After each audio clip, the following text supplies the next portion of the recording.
눈과 보이지 않는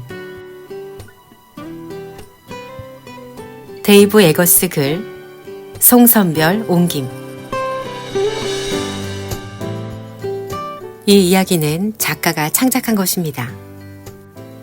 이야기에 등장하는 장소는 실제 장소가 아닙니다. 동물 또한 실제 동물이 아닙니다. 무엇보다도 동물은 인간을 상징하지 않습니다.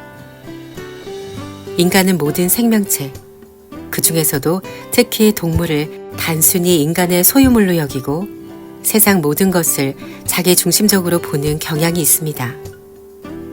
이 책에서는 그렇지 않습니다. 이 책에서 동물은 그저 동물이고, 새는 그저 새, 염소는 그저 염소, 들소는 그저 들소입니다.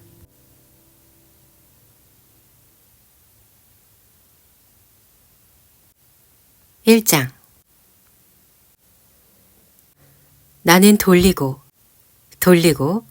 돌리다가 누워서 잠들고 해가 뜨기 전에 일어난다. 나는 실내에서도 자고 야외에서도 자고 천년 묵은 나무 구멍에서도 잔다. 잠을 잘 때면 따뜻함, 고요함, 조용한 자유가 필요하다. 잠들면 어머니와 구름이 나오는 꿈을 꾼다. 구름은 신이 보낸 심부름꾼이다. 또 푸푸사 꿈도 꾼다. 나는 푸푸사를 좋아한다. 푸푸사는 아주 맛있다. 나는 요하네스라는 이름을 가진 개다. 내 집인 공원에서 너희를 본 적이 있다. 너희가 바닷가에 있는 바람 부는 드넓은 초록빛 공원에 온 적이 있다면 난 너희를 보았을 것이다. 난 여기 온 모두를 보았다. 산책하는 인간들, 달리는 인간들, 자전거 타는 인간들, 말 타는 인간들, 들소를 구경하러 온 인간들, 소풍을 온 인간들, 망토 입고 활 쏘는 인간들을 보았다. 너희가 이곳에 온 적이 있다면 너희는 내 집에 온 적이 있는 거다. 내가 눈으로 활약하는 이곳에. 나는 여기서 너희 모두를 보았다. 덩치가 큰 인간, 작은 인간, 키가 헐친한 인간, 냄새를 풍기는 인간, 여행자, 관광객, 동네 사는 인간, 롤러스케이트 타는 인간, 이끼가 잔뜩 낀 다리 아래서 관악기를 연주하는 인간, 또 다른 다리 위에서 벌레처럼 날뛰며 춤을 추는 인간, 그리고 철창 속으로 원반을 날려보내려 하지만 대체로 실패하는 수염난 인간. 나는 이 공원에서 모두를 본다. 나는 눈, 모든 것을 보고 모든 것을 보고하는 믿음직한 존재다. 나를 아느냐고 거북이들한테 물어보라. 다람쥐들한테 물어보라. 오리들한텐 묻지 말길. 그 녀석들은 아무것도 모르니까. 난 로켓처럼 달린다. 레이저 불빛처럼 달린다. 나만큼 빨리 달리는 존재는 한 번도 본 적이 없을 것이다. 나는 달릴 때 지구를 끌어당겨 빙빙 돌린다. 날 본 적이 있나? 못 봤을 거다. 그건 불가능하니까. 날 봤다고 생각한다면 착각이다. 내가 달리는 모습을 본 인간은 아무도 없다. 난 인간의 눈으로 볼 수 없는 속도로 달린다. 빛처럼 빠르다. 빛이 움직이는 걸 본 적이 있나? 없을걸? 너희는 빛이 움직이는 걸 본 적이 없다. 그래도 난 너희가 좋다. 너희는 예상하지 못했을 테고 감히 바랄 수 있는 일도 아니겠지만 그래도 난 좋다. 너희가 좋다. 지금부터 내 이야기를 들려주겠다. 난 이 공원에서 태어났다. 내 어머니는 반려견이었고 지금도 마찬가지다. 어머니는 뱃속에 나를 품고 있었을 때 이 공원에 와서 나무 구멍 속으로 들어가 나와 형제들이 태어나기를 기다렸다. 어째서 인간의 안전한 집이 아니라 숲속에서 우리를 낳기로 마음먹은 것인진 나도 어머니도 모른다. 어머니는 인간의 집에서 살며 인식표를 달고 매일 인간이 주는 밥을 먹고 귀여움을 받고 공원에 사는 개보다도 훨씬 오래 살 수 있도록 인간 의사들의 돌봄도 받았는데 말이다. 왜 우릴 여기에 낳은 건지 알 수 없지만 아무튼 어머니는 그렇게 했다. 우리가 반들반들한 몸으로 낑낑거리며 세상에 나온 순간 어머니는 예상치 못한 행동을 했다. 우리 중 하나, 내 형제 레너드를 인간의 집으로 데려간 것이다. 어머니와 함께 사는 인간들은 어머니가 갓 낳은 새끼와 함께 돌아온 걸 보고 기뻐 날뛰었을 거다. 레너드를 제외한 우리는 나무 구멍에 남겨졌다. 난 억울하지 않다. 난 혜성이니까. 태어나자마자 다른 개의 젖을 먹은 기억이 희미하게 남아있다. 그 개의 냄새도 흐릿하게 남아 기억한다. 그런데 정말 개였을까? 아니면 여우나 너구리였을까? 제인이는 우리에게 젖을 준 게 올빼미였다고 했다. 조니는 다람쥐였다고 했다. 조니와 제인이는 내 누이들이다. 또 스티븐이라는 형제도 하나 있다. 태어나서 한동안은 누군가 우리에게 젖을 주었지만 몇 주 후부턴 우리만의 힘으로 살아가기 시작했다. 우리끼리도 잘 살았다. 레너드는 사료 봉지에서 나온 것을 먹었지만 우리는 공원에서 먹이를 찾아 먹었다. 배는 고팠지만 자유로웠다. 난 여전히 배고픔과 싸우며 먹이를 찾기 위해 애쓰지만 자유롭다. 나는 언제나 자유로운 존재다. 다른 이가 주는 밥은 얻어먹지 않는다. 난 누구의 것도 아니다. 그게 내 삶이다. 신은 햇님이다. 구름은 그분의 심부름꾼이다. 비는 그냥 비다. 이 공원은 엄청나게 크다. 내가 수학자는 아니지만 내 생각에 이 공원은 길이가 1만 킬로미터, 폭은 3천 킬로미터 정도 된다. 길고 좁은 이 공원은 회색 도시와 거칠고 성난 회색 바다 사이에 널따랗게 자리 잡고 있다. 바닷가의 바람은 무척 거세서 해마다 사나운 바다의 불끈거리는 힘줄 속에 빠져 죽는 인간이 서너 명은 된다. 나도 바닷가에 가보았지만 빠져 죽지 않았다. 길과 차도를 건넜지만 하나도 다치지 않았다. 꼭 필요할 땐 누군가의 다리를 한두 번 물기도 했고 지붕에서 뛰어내린 적도 있지만 난 무사했다. 나는 강하다. 일식이 일어나는 장면을 똑바로 쳐다보았을 때도 아무 일 없었다. 난 무너지지 않는다. 아마 난 영원히 죽지 않을 거다. 어린 시절 나는 조니, 제인이, 스티븐과 매점 근처 쓰레기통을 찾아다니며 그 안에 있는 것들을 양껏 먹었다. 참 쉬운 일이었고 우린 잘 먹었다. 반쯤 먹다 버린 핫도그나 프레첼 부스러기를 먹고 인간이 먹다 남긴 주스를 마셨다. 탄산음료도 마셔봤는데 이상한 맛이 나서 뱉어버렸다. 지금도 탄산음료는 안 먹는다. 공원엔 먹을 것이 많다. 그래서 배불리 먹는 건 그때도 지금도 너무나 쉽다. 그러다가 조니와 제인이와 스티븐이 사라졌는데 그건 참 이상한 일이었다. 이제 와서 생각해보면 우리가 아직 강아지던 시절이다. 강아지이던 우리는 어느 날 다리 근처에서 춤추는 인간들을 구경했다.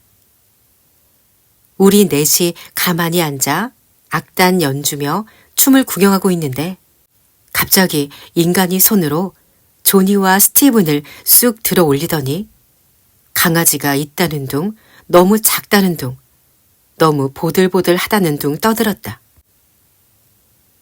나는 생각했다. 싫어. 그렇게 생각했다. 싫어. 내가 제인이에게 도망쳐 라고 말했지만 그 애는 좋다고 생각했고 좋아 라고 하더니 가만히 있었다. 그리고 인간은 제인이까지 쑥 들어올려 데려가 버렸다. 인간들이 데리고 간 그 녀석들은 아마 반려견이 되었을 거다. 나는 숲으로 달려가 줄곧 자유롭게 살았고 눈이 되었다.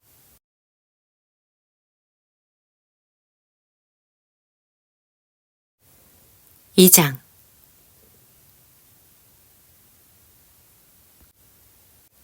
내가 어떻게 눈이 되었느냐고? 지금부터 그 이야기를 들려주겠다. 어느 날 공원을 빛의 속도로 달리던 내게 누군가가 낮고 우렁우렁한 목소리로 말했다. 멈추렴. 나는 자유롭고 빨랐기에 남의 말을 듣고 멈출 생각은 한 번도 해본 적이 없었다. 그러나 그 목소리는 명령 같으면서도 꼭 어머니의 목소리처럼 다정해서 나는 속도를 늦췄다. 멈추진 않았다. 그렇다. 내가 멈출 리가 있겠는가? 가까이 오렴. 나는 비행기가 날아가는 속도로 달리기를 늦춘 뒤 목소리의 주인공으로 보이는 털복숭이 바위에게 다가갔다. 바위는 숲속에서 내게 말을 걸고 있었다. 더 가까이 오렴. 나는 전속력으로 달리는 평범한 포유류의 속도만큼 달리기를 늦췄다. 가까이 가서 보니 바위가 아니라 살아있는 생물, 바로 들소였다. 예전에 멀찍이서 공원을 가로지르는 도로에 있는 들소를 본 적이 있다. 이따금 자동차와 속도를 겨루고 싶을 때 달리는 도로였다. 아, 물론 난 자동차보다 훨씬 빠르다.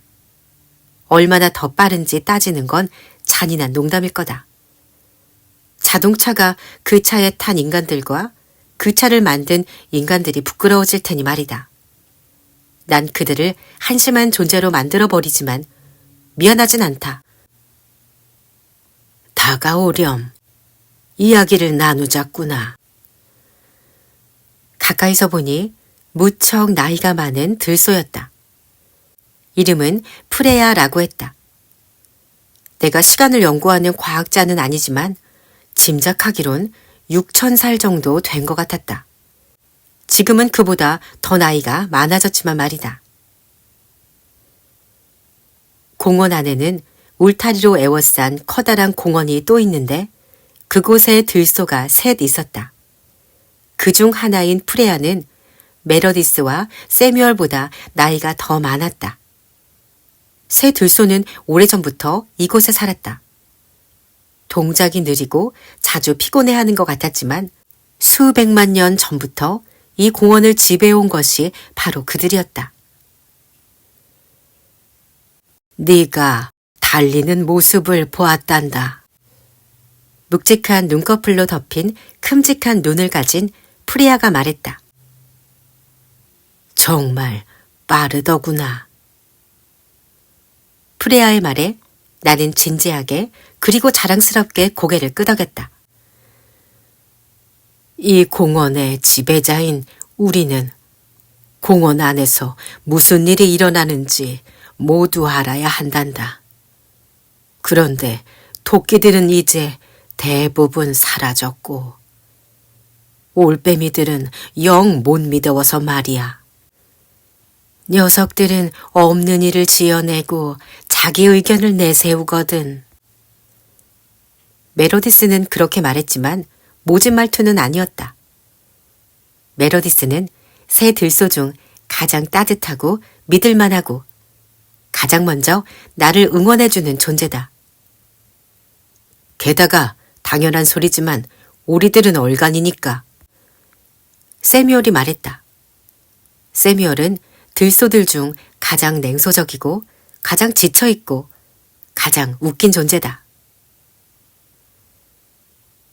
토끼들이 사라진 건 알고 있었지만 올빼미들이 믿업지 못한 녀석들인 건 미처 몰랐다. 물론 오리들이 얼간이라는 건 진작 알고 있었다. 올빼미들이 자기 의견을 내세우곤 한다는 사실을 나는 잘 기억해 두기로 했다. 우리의 눈이 되어주렴. 프리아가 말했다. 잘할 거야. 메로디스가 말했다. 나는 그들의 눈이 되고 싶었다. 그래서 눈이 되기로 했다. 망치지 말고 제대로 해.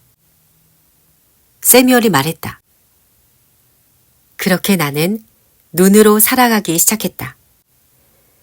내 임무는 간단하지만 무척 중요했다.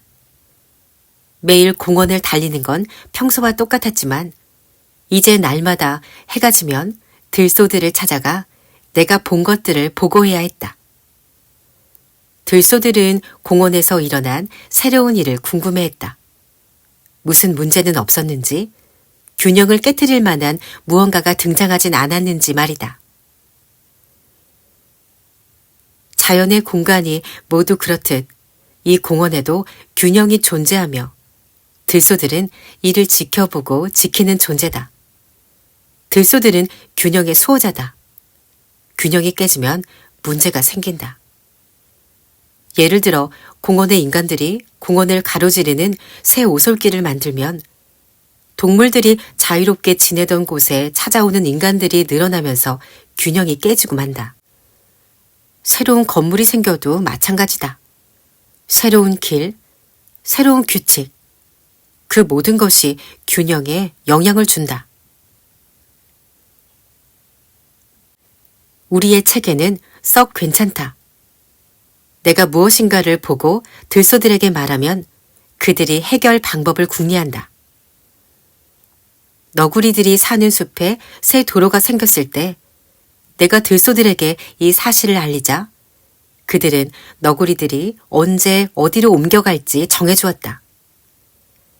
여우무리와 다람쥐무리가 영역 다툼을 벌일 때도 내가 알려준 덕분에 들소들이 누가 어느 땅을 차지하는 게 좋을지 정할 수 있었다. 인간들이 무더기로 몰려와 땅을 함부로 파헤쳤을 때도 내가 들소들에게 알렸고 그들은 버트런드와 그의 동료 새들을 동원해 불쾌할 정도로 엄청난 양의 새똥을 인간들에게 뿌리기도 했다. 그렇게 문제가 해결되었다. 이 모든 것은 내 관찰 덕분이다. 내가 모아온 소식 덕분이다. 내가 전하는 소식은 대부분 인간에 관한 것이다. 인간들은 달리기, 롤러스케이트 타기, 소풍처럼 공원에서 할 법한 일들을 한다. 그렇게 시합도 한다.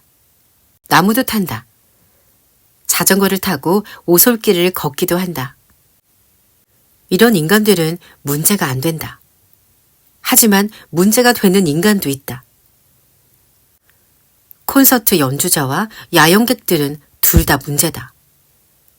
콘서트 연주자들은 1년에 한 번 타원형 무대를 찾아와 귀가 먹먹할 정도로 시끄럽게 음악을 연주한다.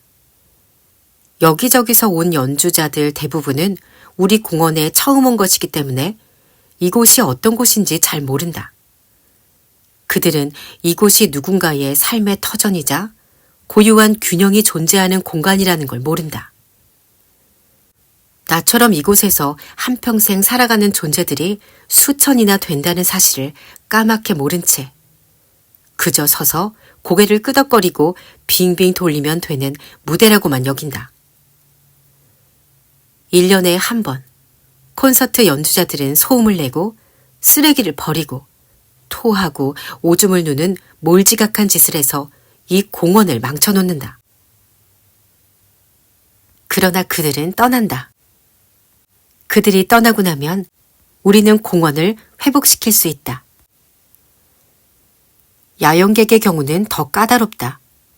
그들 중에는 몇 년씩이나 떠나지 않고 이곳에 오래 머물러 우리가 이름까지 알게 되는 이들도 있다. 문제가 안 되는 인간들도 있다. 우리가 사는 연못 근처에 텐트를 깔끔하게 쳐놓고 지내는 메리앤과 데니스는 아주 오래전부터 이곳에 있었다. 눈이 거의 멀다시피 한 인간인 토머스는 바닷가에서 지내며 새와 다람쥐에게 먹이를 준다. 토머스가 이곳에 산 지 1000년이나 되었다고 말하는 이들도 있다. 이런 야영객들은 모두 우리와 다를 바 없다. 조용히 살아가고 숲속을 나긋나긋 걸어다닌다. 이들은 균형을 존중한다. 하지만 골칫거리 여행자도 있다. 그 인간들은 좋은 이들이 아니다. 냄새나는 것들을 먹고 마시고 토하고 소란을 피운다. 싸우고 훔친다. 떠날 때 술병과 종이와 똥을 남겨둔다. 낯선 이들을 습격하고 동물을 괴롭힌다. 골칫거리 여행자는 숲을 위험에 빠뜨리고 숲이 악취에 시달리게 만든다.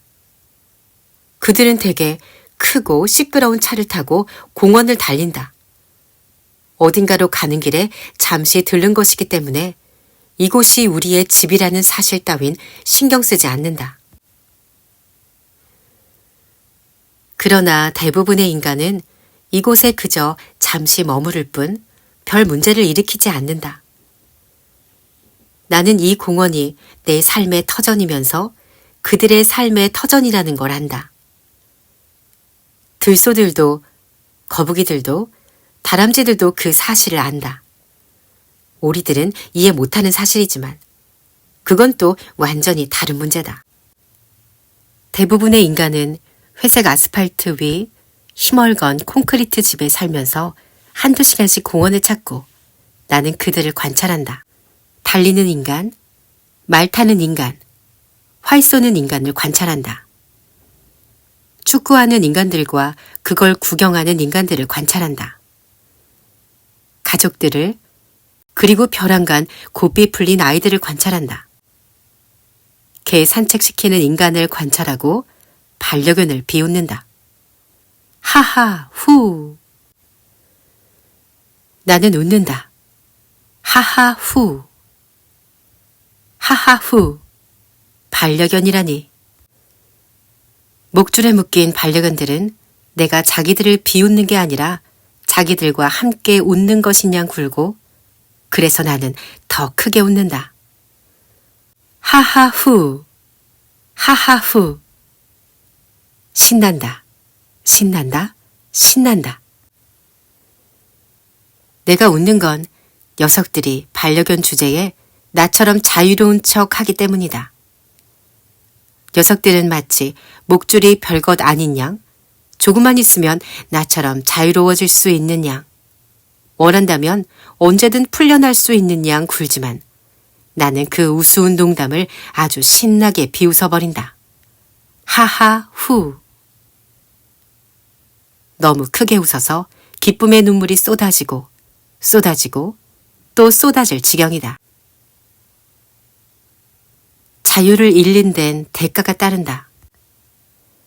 반려견들은 그걸 알면서도 봉지에 담긴 사료를 택했다. 테이블 아래로 떨어뜨려주는 남은 음식을 택했다. 지붕에 있는 집에 살며 목줄에 묶이기를 택했다. 목줄, 목줄, 목줄이라니. 하하, 후. 나는 저 녀석들과는 완전히 다른 게다.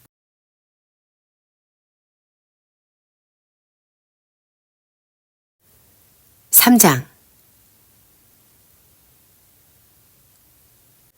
나의 일생이 변한 그때를 이야기해 주겠다. 그 그리 오래되지 않은 일이다. 추정하자면 아마 200년 전일 거다. 햇님의 형제이고 자매인 10억 개가 넘는 별들이 하늘을 뒤덮었던 밤이 지난 뒤였다. 나는 100만 살 먹은 나무에 난 구멍 속에서 산다. 나무는 1000년 전에 죽었지만 여전히 담쟁이 덩굴로 뒤덮인 채 공원 한가운데 우뚝 서 있다. 햇님의 수많은 형제 자매들로 가득하던 밤을 보낸 그날, 나는 동트기 전 구멍 속에서 눈을 뜬 뒤 몸을 쭉 늘리고 탈탈 털었다. 그 다음 빛의 속도로 바다로 달려가 뼛속까지 시리게 하는 바닷물에 몸을 씻고 정신을 차렸다. 바람 부는 모래밭에는 조깅하는 인간들, 생각 없이 바닷가까지 밀려와 버린 투명하고 동그랗고 번질거리는 해파리들이 보였다. 나는 하늘이 잠에서 깨며 검은색에서 푸른색으로 다시 보라색에서 주황색을 거쳐 노란색으로 바뀌는 모습을 구경하다 깨끗한 몸과 맑은 정신으로 공원에 돌아왔다. 평범한 날이었다. 나는 거대한 고속도로를 건너 잠든 풍차를 지나 그날의 순찰을 시작했다. 지독한 악취가 코를 찌르는 오리 연못도 지나갔다. 그곳에 있는 오리들은 늘 그렇듯 악취 따위는 전혀 신경 쓰지 않았다. 역시 오리들이다. 활 쏘는 인간들도 살펴보러 갔다. 이른 아침이라 인간은 몇 없었다. 한 인간은 걸을 때마다 잔디 위로 끌리는 묵직한 노란 망토를 입고 있었다. 노란 망토가 이슬에 맺힌 잔디를 쓸며 지나가는 모습이 인상적이었다. 활터 옆 축구장엔 어린 선수들과 그 부모들이 잔뜩 있었다. 잠시 그곳에서 축구를 구경할 생각이었지만 이상하게도 그들은 축구는 하지 않고 이리저리 달리고 펄쩍 뛰고 몸을 이상하게 뒤틀고 날뛰며 구호 같은 걸 외쳐댔다. 나는 그만 지쳐서 그곳을 떠나버렸다. 천막 아래 테이블엔 인간 2명이 앉아 있었다. 부모들한테 받은 돈을 작은 은색 상자에 넣는 것 같았다. 예전에 본 적이 있는 너절한 초록색 종이돈이었다. 난 그렇게 생긴 돈엔 전혀 관심이 없다.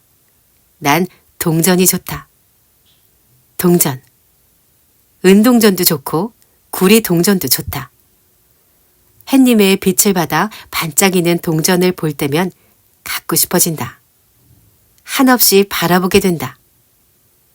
동전을 내 나무 구멍으로 가져온 적도 몇 번 있는데 깜깜한 구멍 속에서 동전은 빛을 잃었다. 그래서 이젠 동전을 발견해도 나무 구멍으로 가져오지 않고 햇님이 있는 곳에 그대로 둔다. 나는 햇님의 빛을 받아 반짝이는 동전을 찾아다닌다. 한없이 바라보고 싶어서. 그렇다고 너무 오래 쳐다보면 안 된다. 그런 걸 쳐다보느라 정신이 팔리면 인간에게 붙잡힐지도 모른다. 아니, 붙잡히고 말 거다. 스티븐도, 제인이도, 조니도 제자리에 서서 뭔가를 빤히 쳐다보고 있다. 인간한테 붙잡혔으니까. 난 잡히지 않을 것이다. 난 은동전과 구리동전을 한껏 즐긴 뒤 번개처럼 자리를 떠난다. 승마장으로 가니 인간들이 왕이라도 되는 양 말에 올라타 있었다. 말들이 작은 원을 그리며 의미 없이 종종걸음을 치는 모습에 나는 또 지루해지고 말았다. 나는 사람들이 조그만 배를 띄우고 노는 얕은 연못을 찾아갔다. 처음 보는 퉁퉁한 남자가 엄청나게 빠른 새 장난감 배를 갖고 온 모양이었다. 배는 나보다 훨씬 작았다. 큰 다람쥐만 했는데 속도가 제법 빨라 흥미를 불러일으켰다. 배는 납작한 화살촉 모양이었다. 배가 순식간에 얕은 연못을 한 바퀴 돌았다. 꼭 저 배와 속도를 겨뤄보아야겠다는 생각이 들었다. 주변에 인간이 많았다면 겨룰 수 없었겠지만 연못가엔 통통한 남자 말곤 아무도 없었다. 나는 로켓처럼 달렸고 그렇게 소위 이 쾌속선이라는 것보다 내가 훨씬 빠르다는 걸 확인했다. 난 그 배를 우스운 농담으로 만들어버렸다. 그 배가 물 위를 표류하는 뗏목처럼 보이게 만들어버렸다. 그런데 배가 갑자기 속도를 높였다. 아하, 진짜 속도를 감추고 있었구나. 난 더 빨리 달렸고 배도 속도를 더 높였다. 그렇게 나는 통통한 남자와 그 남자의 배를 상대로 속도를 겨뤘고 우리는 앞서거니 뒤서거니 하면서 연못을 2바퀴 돌았다. 남자를 지나칠 때 그가 우 하는 소리가 들렸다. 나는 웃으며 계속 달렸다. 나에게는 이런 터무니없는 짓을 할 때를 위해 남겨둔 또 다른 속도가 있다. 바로 빛의 속도다. 나는 그때부터 빛만큼 빠르게 달렸고 그렇게 빛 자체가 되었다. 속도를 잴 수조차 없는 나의 추진력이 일으키는 새하얀 열기에 젖어 배도 그 남자도 까맣게 잊고 말았다. 이 일은 분명 그날 있었던 일이지만 앞서 얘기한 나의 일상을 변하게 한 사건은 아니다. 그 이야기도 곧 들려주겠다. 올 거야, 말 거야. 누군가의 목소리가 들렸다. 내 머리 바로 위에서 들려왔기에 가장 친한 친구인 갈매기 버트런드의 목소리란 걸 금세 알았다. 거대한 둥근 바위 꼭대기에서 도우미 눈들을 만날 시간이 된 것이다. 도우미 눈이 누구인지 알려주는 걸 깜빡했군. 도우미 눈은 나를 도와주는 이들이다. 이들은 내가 볼 수 없는 것들을 보게 도와준다. 우리는 동지이자 협력자다. 우리는 매일 햇님이 머리 꼭대기에 떠올랐을 때 공원에 있는 커다란 바위 꼭대기에서 만난다. 너무나도 둥글고 높은 데다가 마주 볼 수 있는 엄지가 있다고 해도 붙잡을 만한 데가 없어서 인간도 오르지 못하는 바위다. 바위 꼭대기, 그릇처럼 움푹 파인 곳이 우리의 회의 장소다. 그곳에선 공원 전체를 한눈에 내려다볼 수 있는데 바위의 특이한 생김새 덕에 아래에선 우리가 보이지 않는다. 우리를 볼 수 있는 건 오로지 하늘을 나는 새들 뿐이다. 나는 바람결에 올라탄 깃털처럼 재빨리 바위를 오를 수 있다. 내가 달리는 속도는 하늘을 나는 것만큼 빠르고 내 발톱은 깨지지 않는 약속처럼 단단하니까. 바위 꼭대기에 도착했을 때 이미 도착한 버트런드가 늘 그랬듯 부리로 겨드랑이를 긁고 있었다. 나는 왜 그런 행동을 하느냐고 묻지 않는다. 버트런드는 커다란 갈매기다. 내가 보기엔 갈매기 중에서 최고로 크고 강한 친구인 게 분명한데 겸손한 버트런드는 최고로 크고 강하다는 말 같은 건 극구 사양한다. 그는 그저 버트런드라고만 불리고 싶어 한다. 안녕, 안녕. 버트런드는 모두에게 늘 이렇게 인사한다. 실없는 인사말이다. 버트런드의 우렁찬 목소리, 두툼한 가슴, 거대한 두 날개를 생각하면 가냘프기까지 하다. 호호. 나는 늘 하던 대로 대답한다. 우리 둘만의 인사법이다. 새로운 소식이 있느냐고 물었더니 버트런드는 별일은 없지만 같은 무리의 갈매기인 로즈마리가 어제 마지막 비행을 마쳤다고 알려주었다. 로즈마리는 늙은 데다 이제는 잘 날지도 못하니 놀랄 일은 아니었다. 갈매기가 늙어서 잘 날 수 없게 되면 그걸로 끝인 거다. 갈매기들에겐 내가 상관하고 싶지 않은 관습이 하나 있다. 그들은 때가 되면 자신들이 장엄하다 여기는 방식으로 마지막 비행을 한다. 로즈마리가 버트런드에게 잘해주었다는 사실을 알았던 난 안타까운 마음을 전했다. 로즈마리는 내게 물고기 잡는 법을 알려줬어. 버트런드는 그렇게 말하며 바다를 바라봤다. 나한테도 한 번 나눠준 적이 있어. 나는 바다에서 갓 잡은 물고기를 먹어본 적이 거의 없다. 가끔 갈매기들이 나 같은 개가 살아있는 물고기 먹는 것에 대해 어떻게 생각하는지 알고 싶어 물고기를 나눠줄 때가 있었는데 그때마다 은색 물고긴 온몸을 펄떡이며 절박한 눈으로 나를 바라봤다. 다시는 하고 싶지 않은 비참한 경험이었다. 그리울 거야. 버트런드가 로즈마리를 떠올리며 말했다. 버트런드는 내가 아는 모든 동물 중 바다를 바라보며 심각한 이야기를 가장 많이 하는 동물이다. 우리는 버트런드가 그러는 걸 싫어하지 않는다. 그 진지함이 대단하다고 생각한다.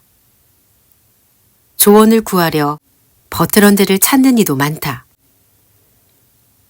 소냐가 도착했다. 소냐는 다람쥐다. 소냐는 사적인 모임에 불쑥 끼어드는 것처럼 인사도 없이 나타나는 버릇이 있다. 바위로 우리를 만나러 온 소냐는 도우미 눈 중 하나다. 우리와 함께 도우미 눈 회의를 한 지도 벌써 600년째인데 왜 아직도 수줍어하는 걸까? 소냐는 까마귀와 싸우다 한쪽 눈을 잃었고 그것 때문에 말도 잃은 거라고 생각하면 간단하겠지만 잘 모르겠다. 명백한 추론이 틀리는 일도 종종 있으니까 말이다. 안녕, 안녕. 높이, 높이.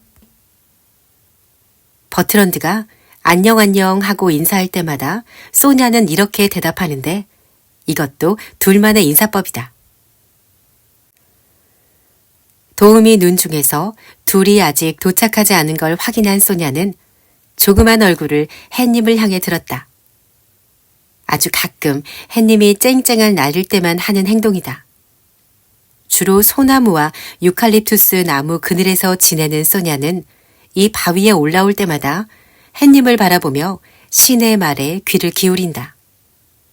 멀쩡한 한쪽 눈을 감고 있을 때 소냐는 무척이나 평온해 보인다.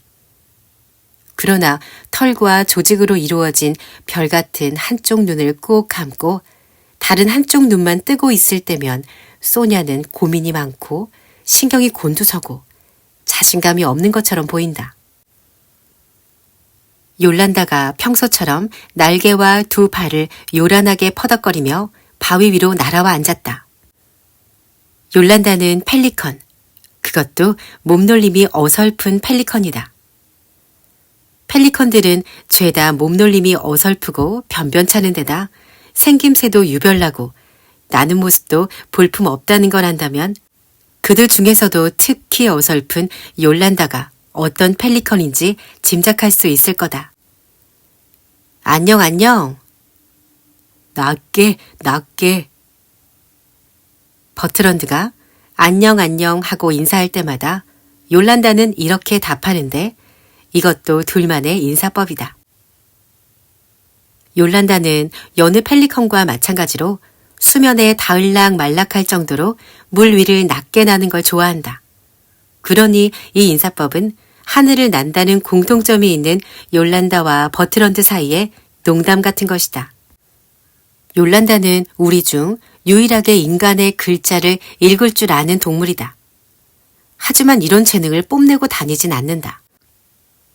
욜란다는 한동안 날개를 퍼덕이다 목을 휘둘러 바닷물과 몸에 붙은 깃털 몇 개를 털어내곤 자리를 잡고 앉았다. 앵거스는? 욜란다가 물었다. 앵거스는 너구리인데 야행성이기 때문에 평소에도 자주 회의에 지각하고 어떤 날엔 아예 나타나지도 않는다. 잠이 많으니 꼭 오지 않아도 된다고 혹은 도우미 눈을 그만둬도 괜찮다고 내가 몇 번이나 말했지만 앵거스는 우리와 함께 있고 싶다고 도우미 눈으로 활동하고 싶다고 끝끝내 우겼다. 난 앵거스가 고집을 부려서 다행이라고 생각한다.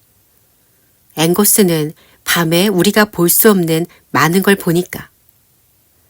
앵거스는 공원의 다른 너구리들처럼 통통한 편이다. 공원에 온갖 음식이 넘쳐나니 그럴만도 하다. 그날도 우린 둥근 바위 모서리를 간신히 붙잡고 기어오르는 발톱 소리를 듣고 그게 앵거스가 통통한 몸을 끌어올리는 소리라는 걸 단번에 알았다. 안녕, 안녕. 안녕, 버트런드. 앵거스가 가쁜 숨을 몰아쉬며 말했다. 아직 앵거스와 버트런드 사이엔 둘만의 인사법이 없다. 모두 안녕.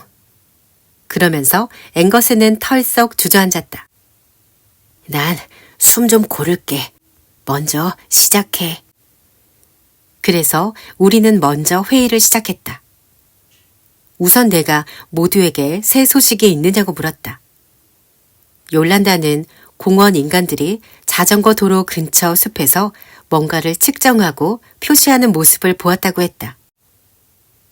새로운 산책로가 생길지도 몰라. 우리는 그 숲에 앵거스를 비롯한 너구리들이 인간들 몰래 살고 있다는 걸 안다. 인간들은 꿈에도 모르겠지만. 우리는 생각했다. 하하후. 그곳에 너구리가 얼마나 많은데. 걱정스러웠다. 인간이 그곳에 새 건물을 지으면 너구리들은 어디로 가야 하지? 버트런드는 새로운 골칫거리 여행자를 보았다고 했다. 6명쯤 돼. 말썽을 일으킬 것처럼 보였어. 모두가 그들을 감시해야 한다고 입을 모았다. 다들 광장의 공사 진행 상황은 봤어? 욜란다가 물었다. 공원 한가운데 있는 광장은 이 공원에서 인간의 수가 가장 많은 곳인데 한동안 공사 중이었다. 아주 오래전부터 그곳엔 박물관이라는 돌로 지은 커다란 건물이 있었다. 새들이 창문으로 들여다본 바론 그 안엔 뼈와 나비는 물론 크고 흰 악어까지 있다고 했다. 새들은 그 악어가 살아있다고 주장했지만 악어가 움직이는 모습을 보닌 아무도 없었다. 인간들은 이 박물관 건너편에 새로운 건물을 짓고 있다. 우리는 그 건물의 정체를 아직 모른다. 아직은 시멘트 투성이야. 날마다 시멘트가 더 많아져. 뒤로 갈 때마다 삑삑 소리를 내는 원뿔 달린 트럭에 잔뜩 싣고 오니까. 버트런드가 말했다. 그러자 한동안 모두가 삑삑 소리를 내는 트럭에 대한 불만을 늘어놓았다. 앵거스는 드디어 숨 고르기가 끝났는지 자세를 고쳐앉고 입을 열었다. 나도 오늘 새로운 걸 봤어. 평소보다 사람이 더 많았어. 사람들이 광장 한가운데 있는 타원형 무대 언저리를 천천히 걸어다니면서 괴상한 사각형들을 쳐다보고 있더라고. 인간들은 늘 그런 의미 없는 설명할 수 없는 행동을 했기에 우리는 대수롭지 않게 여기고 다음 주제로 넘어갔다. 이번엔 오리 이야기를 했다. 오리에 대해선 할 얘기가 매우 많았는데 모조리 어처구니 없는 이야기였다. 그 다음엔 들소들이 점점 나이를 먹어간다는 점과 영영 자유를 찾지 못할 거라는 점에 대해 모두 함께 걱정했다. 회의를 마친 뒤 우리는 바위를 내려가 각자의 길로 흩어졌다.